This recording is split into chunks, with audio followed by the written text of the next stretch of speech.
so one other thing I'm going to do here before I actually start doing Copic coloring is I'm going to put a little background color in. So I'm going to apply that mask again. That's why I like to save them, because you can use them for different things. And I'm going to take Sky, and then I'm going to take the Topiary just to put a little background colors in there. Now I could do a mask for the little farmhouse, but I'm going to go ahead and skip that step this time.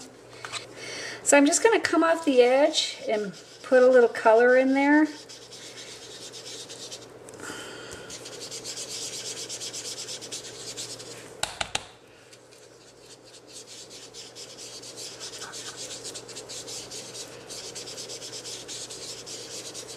And then I'm going to take the Topiary as well and lay down a little bit of that. And one of the reasons I wanted to do the background here, the masking, is I want to show you how you can, that's inked up pretty good. You can go in there behind that image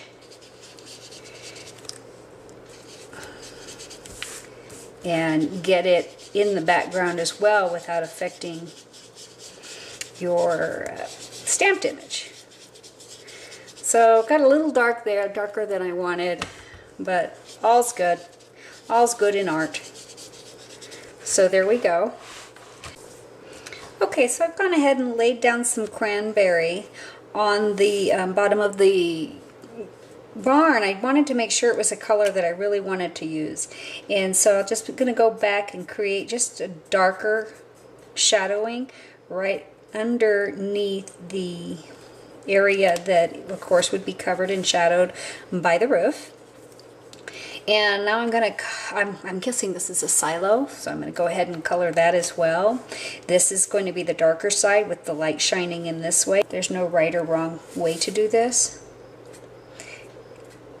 But this is how I use Close to My Heart's markers. And as I mentioned before, I do only use the Memento Tuxedo Black ink. I feel like it's the only one that does not bleed. And I know there's others out there that claim they don't, but it's been my experience that they do pull the color. And I really don't like the color to be pulled, the black to be pulled into the color. It just kind of makes it look a little muddy and dirty. So now I am going to do the roof. I'm going to start with the Whisper. That's the lighter of the two colors for this.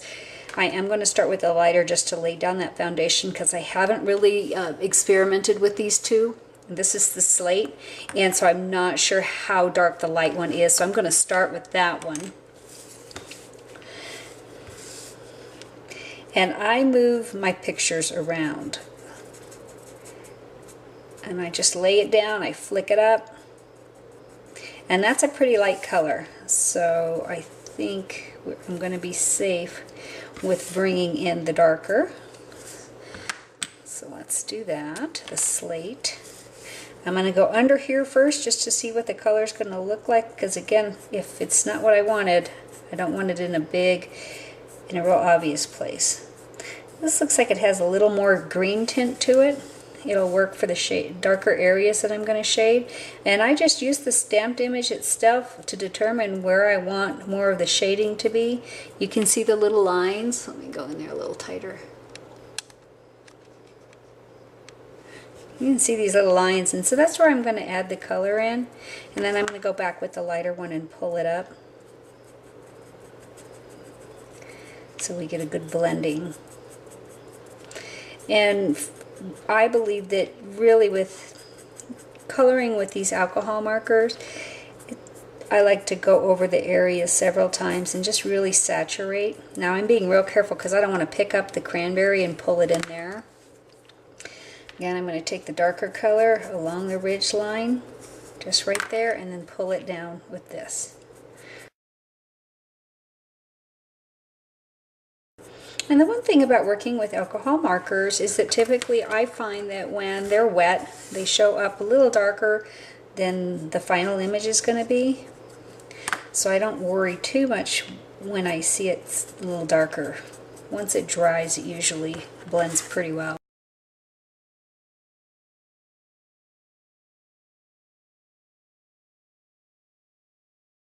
And on this one, since it's probably seeing a lot of sun, probably bleached out more, I'm not going to lay in a lot of the darker color.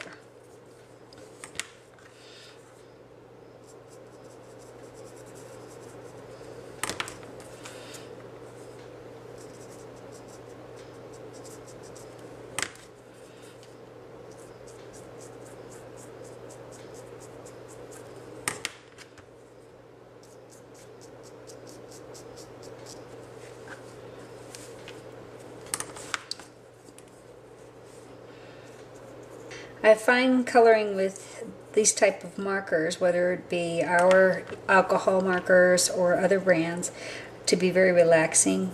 I like the challenge. I just really like playing with them. Okay, so with the tree in the background, I am just going to be dabbing in the color. Not really doing a coloring, but just dabbing it in to add a variation of green, and maybe throw in a little bit of honey in there. Yeah, we've got honey right here. Give it a hint of fall. Okay. Oh, I like that. Now here I'm thinking I'm going to just act like this is a crop rather than toiled up soil. So I am going to put in, just dabbing in rows of this New England ivy.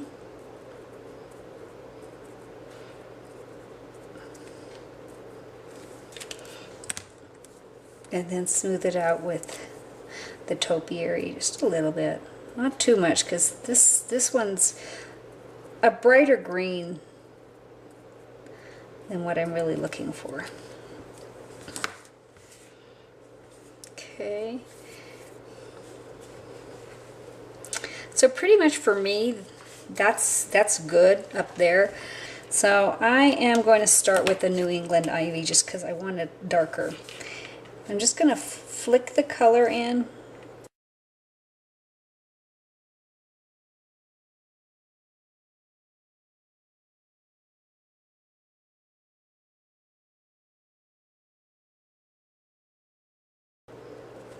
Again, it doesn't have to be precise. Now I'm going to add a little bit of the topiary.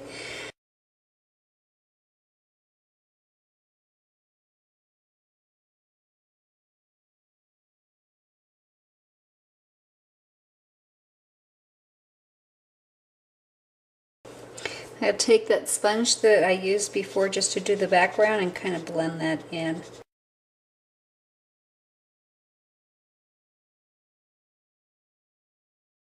Now we're going to go ahead and start with the horses. We don't carry brown, so I'm going to be using some Copic markers for the horses because I'm going to be trying to create Palomino horses. This is the hard part, is picking the colors, if you ask me. It's raw silk, which is E53, and brick beige, which is E31. I'm going to start off with those. I may add some other colors in. So I'm going to lay down the base color. And see where again, the natural shading of the stamp, that's where I'm going to really lay in plenty of color, because I'm going to use that as my indicator for how to shade the image as I go through coloring it.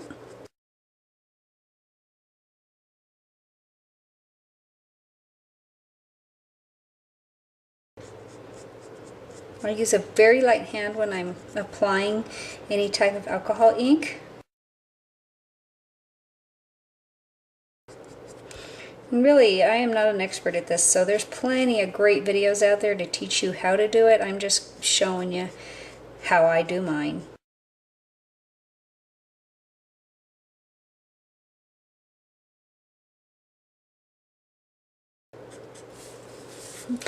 And I kind of want the sun shining on her also here.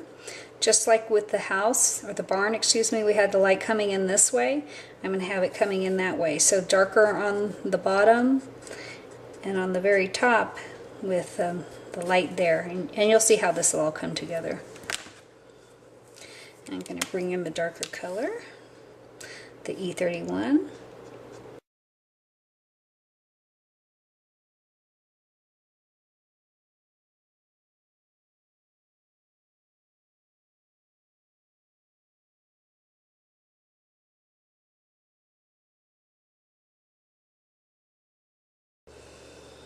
I'm going to try another color, Milky White E51.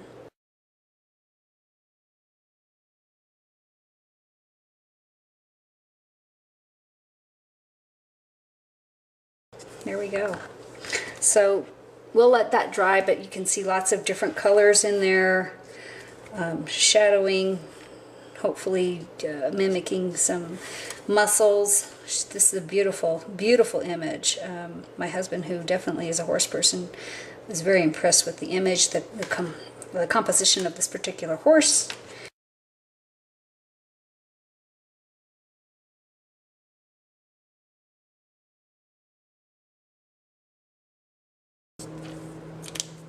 So I ended up using the Buttercup and the E51 Milky White.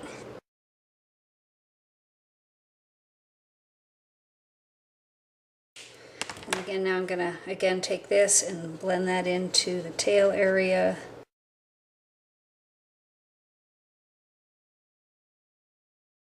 So Mama's done.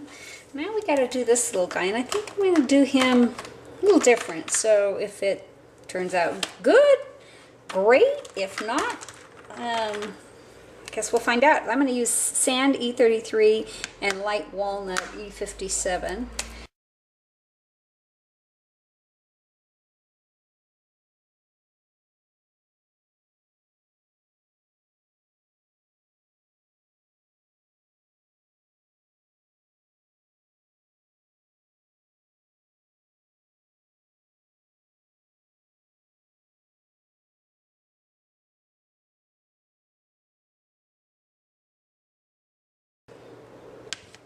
I'll throw in a little dark bark in that tail just to get a little more definition. Not too much because that's pretty dark.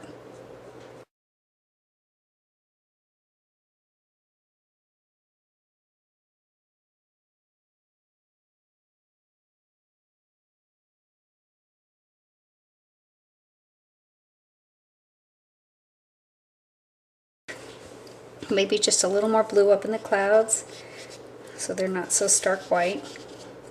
As we all know, clouds are not stark white.